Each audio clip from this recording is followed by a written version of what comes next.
All right, let's get straight into it. Welcome to today's Explainer. We are looking at the confirmed facts behind a deeply tragic breaking news event out of Amarillo, Texas. When a situation like this happens, rumors tend to spread like wildfire. That's exactly why we're relying entirely on verified information today to reconstruct the timeline, the human impact, and the active investigation of a weekend gathering that ended in devastating violence. 2. During this weekend incident in Amarillo, 2 young people lost their lives. Right in the middle of what should have been a completely normal weekend night out, 2 lives were just abruptly cut short. We always want to ground these explainers in the reality of the situation, and honestly, this number represents the most solemn, heartbreaking fact of this entire event. And incredibly, the casualties didn't stop there. 10 others were injured. A single shooting incident resulting in a dozen total victims, that is a staggering amount of violence for any community to process. While the police haven't released the current medical conditions of these 10 wounded individuals, the sheer volume of injuries tells us right away that this was a massive, intensely dangerous situation. And to put this into perspective, these next numbers bring the tragedy into even sharper focus. 16 and 17. Those are the ages of the 2 victims who were killed. They were literally just kids.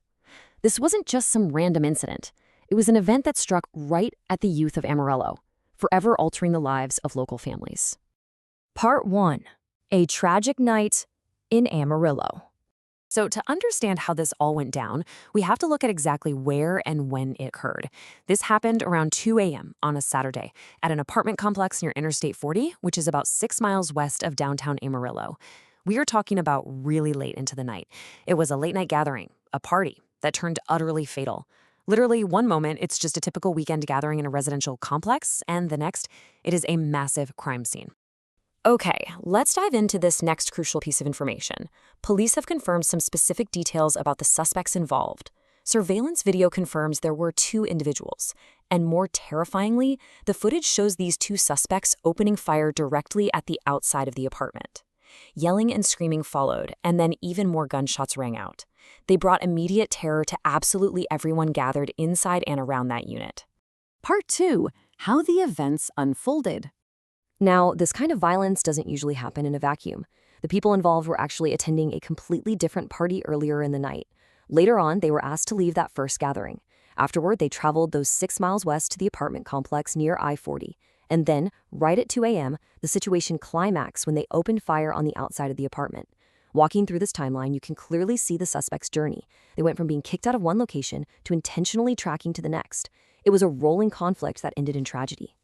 Part 3. A scene of complete chaos. To truly grasp the reality of that night, we need to hear from the people who witnessed the aftermath. This account comes from Philip Thrasher, a neighbor who spoke to KTV-TV. He described it as complete chaos. He says, there was kids running everywhere, just screaming and running. They didn't even know where they were running to.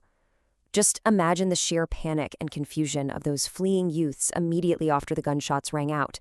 It's a deeply somber reminder of the terror these teenagers felt in the pitch dark at 2 a.m. And the emotional weight of his second observation is immense. Moms and dads showed up to come to their kids' rescues.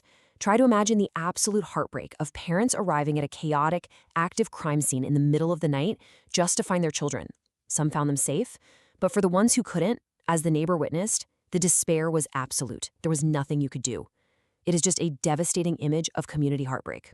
Part 4. The active police investigation. Moving from the immediate aftermath, this statement from Police Chief Thomas Hover is incredibly revealing. He states that the suspects have an affiliation with the targeted location and were known to one of the occupants at the party. So the crucial point is that this was not a random act of violence. It was a targeted incident based on prior affiliations. The shooters knew exactly where they were going and who they were targeting when they arrived at that apartment complex.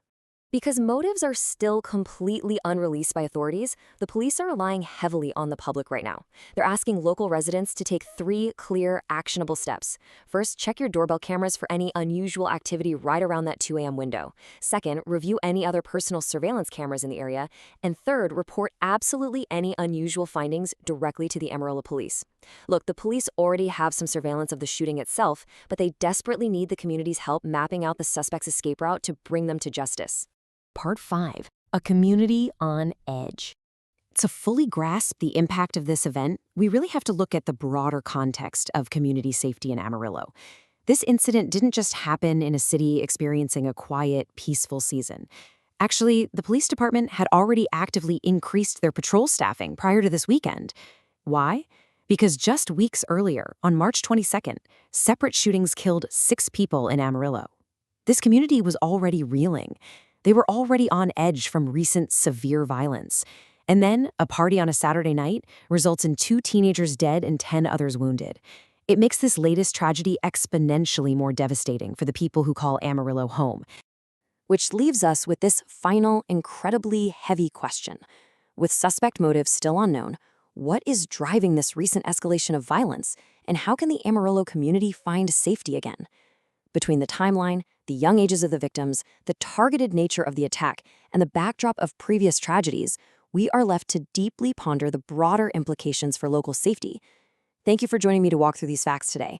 I know it is a difficult topic, but understanding the confirmed details is the only way to truly comprehend the challenges this community is currently facing.